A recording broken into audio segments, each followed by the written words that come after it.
Let's start with the prayer. Om Sahana Bhavatu Sahanau Bhunaktu Sahaviryam Karavavahai Tejasvinavadhitamastu Mavit Vishavahai. Om Shanti Shanti Shanti. Chinmayam Vyapiyat Sarvam Trailokyam Sacharacharam Tatpadam Darsitam Yena Tasmai Sri Gurave Namaha. Sri Gurubhyo Namaha. Hari Om. So we have analyzed exhaustively the Mahavakya in terms of Tattvamasi. So you are that. So from the point of Jiva, Jagat, Ishvara, and where the identity of all that into one in terms of Advaitam, and how one can understand the oneness that pervades all that. So these divisions are only apparent divisions, and apparent divisions are caused by apparent force, which is Maya. So all that we have brought is systematically, and now we have understood that whole thing is nothing but myself, but everything is still appearing as a plurality, but there is no reality for the plurality, it's only appearance. But as long as there is appearance, I can play the game of life as required within the transactional, knowing well I am not really playing. And this is the beauty of this teaching itself. To have that knowledge all the time while I am playing, we said nididhyasanam is required because of my lingering vasanas which are formed due to the habits that are accumulated throughout my life. So we address what is nididhyasana. And to abide in this knowledge also, people say that we need to have a sannyasa. So only sannyasi can become a jivan mukta. So therefore, I had to renounce it. Why?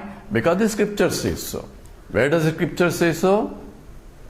Na karmana na prajaya dhanena tyagena iki amrutatva manasuhu. Says tyagena, says by renunciation only amrutatva manasuhu you can reach the immortality. You can establish yourself in the state of immortality.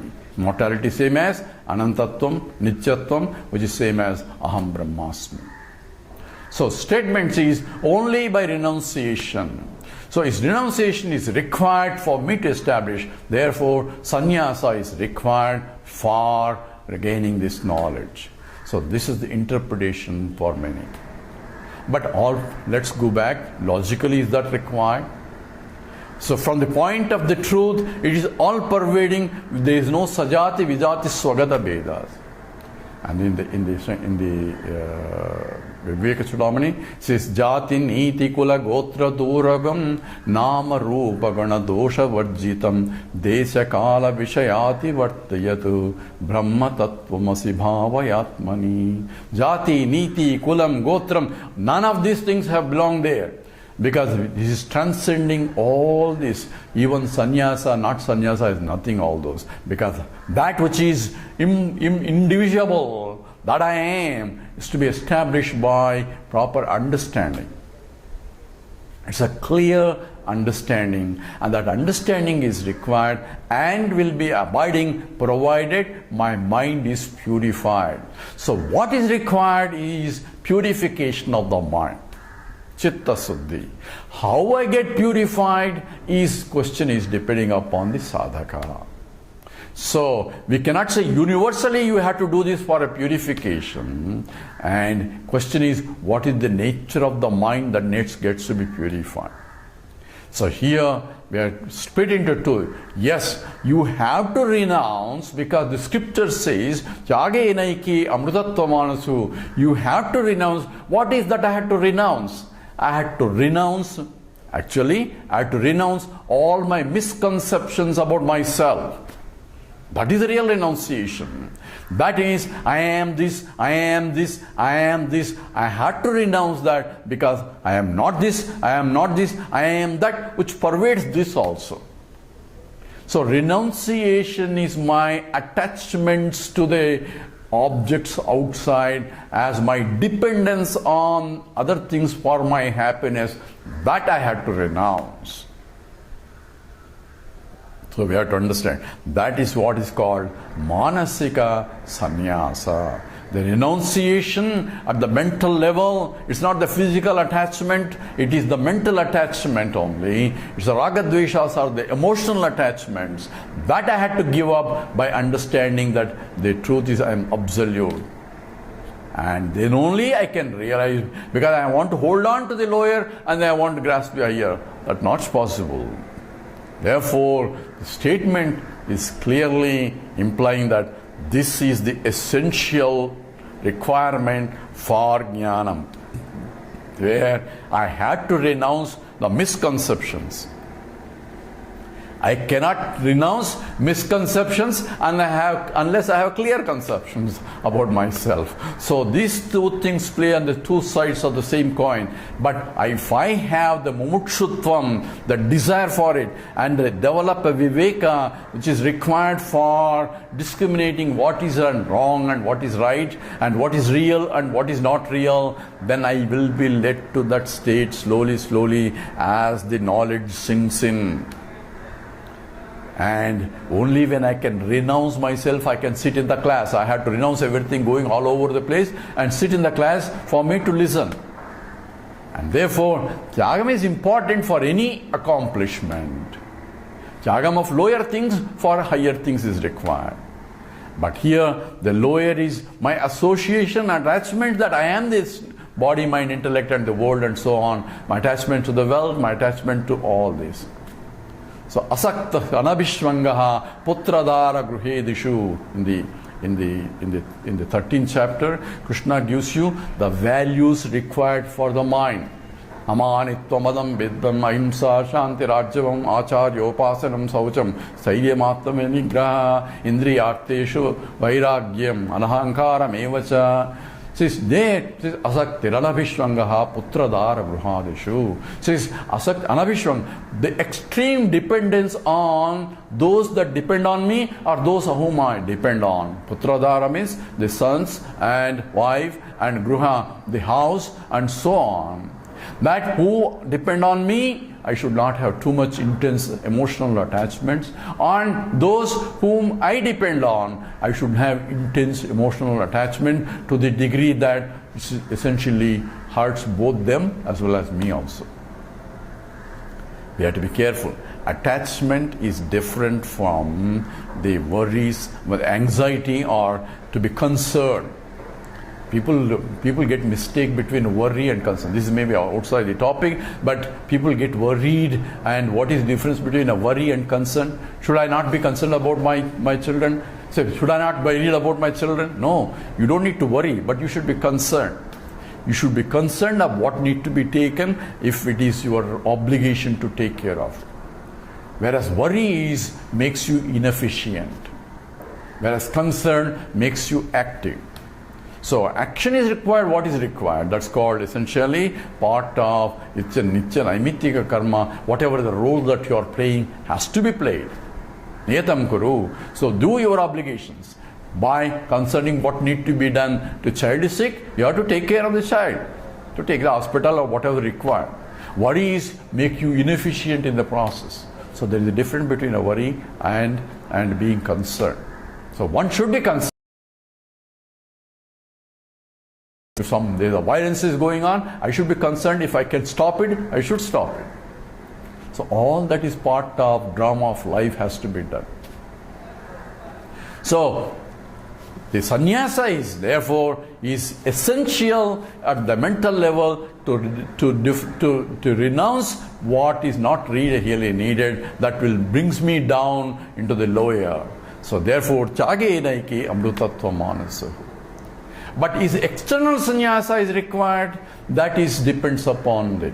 Bhagavan Ramana also says, if it is helpful but not necessary. Yes, you can have a better equipment, better environment for you to contemplate more and more on this once you have the knowledge. So there are two types of sannyasa. One is vividisha sannyasa, then is vidvas sannyasa.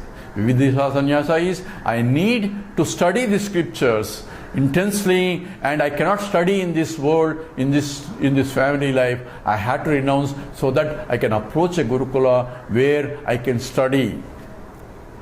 Now the teaching is coming right into your living room. Thanks to our Advaita Academy, it's coming right there. So I had to dedicate also. So therefore, for study itself, the sannyasa is recommended, where I renounce everything else so that I can concentrate it. If I cannot renounce and I had to involve, at least devote some time for the study. Now, that is called vividisha sannyasa. That is, after knowing everything, still for me to internalize it, or for nididhyasana, I can take sannyasa. That can be helpful if I can take. If I cannot take, then wherever you are, you have to do the nididhyasana. It is not necessary, but it is helpful. What is necessary is constant smarana of the teaching itself, where I renounce all other things are only non-essential, and only take this is the essential knowledge, everything else is lower. Yajñatva naparangem, knowing which there is nothing much for me to know. I can still know as a part of the game of life itself. I can be still a scientist, I can be still doing all other things, and I still have to pay taxes as I go. In fact, I have to do it as soon as I go in April. So this has to be done at a transactional level. But at the same time, this constant smarana, I am only playing whatever the role that is required, that prarabdha brings in. But yet, I am something beyond that, has to be remembered all the time. How do I remember? Constant study of the scriptures, constant listening of the scriptures, constant teaching if somebody is available to listen to you, and constant writing, whatever way that makes your mind revel in that and that alone. That is essential, and that is the real sannyasa. Not a grihastha. A grihastha is a householder, but householder is one whom house has a hold. He is the grihastha. He is a samsari. But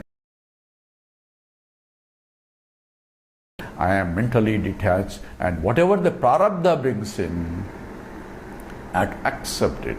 Because you cannot take sannyasa unless your wife gives permission for it.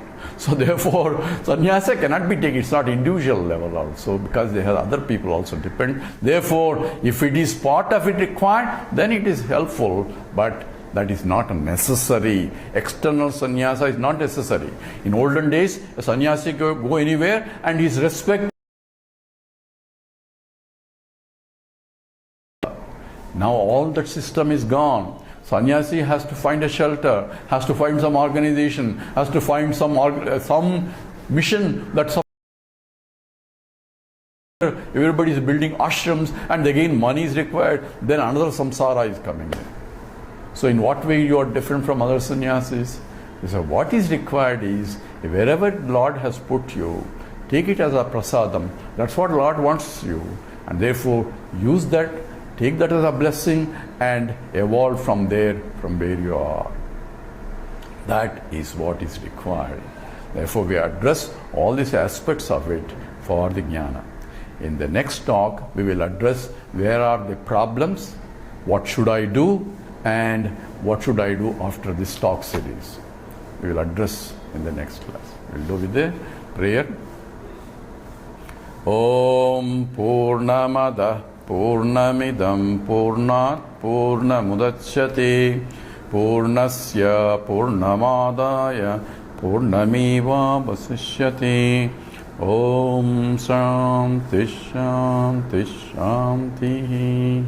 Harihi Om. Sri Gurubhyo Namaha. Harihi Om.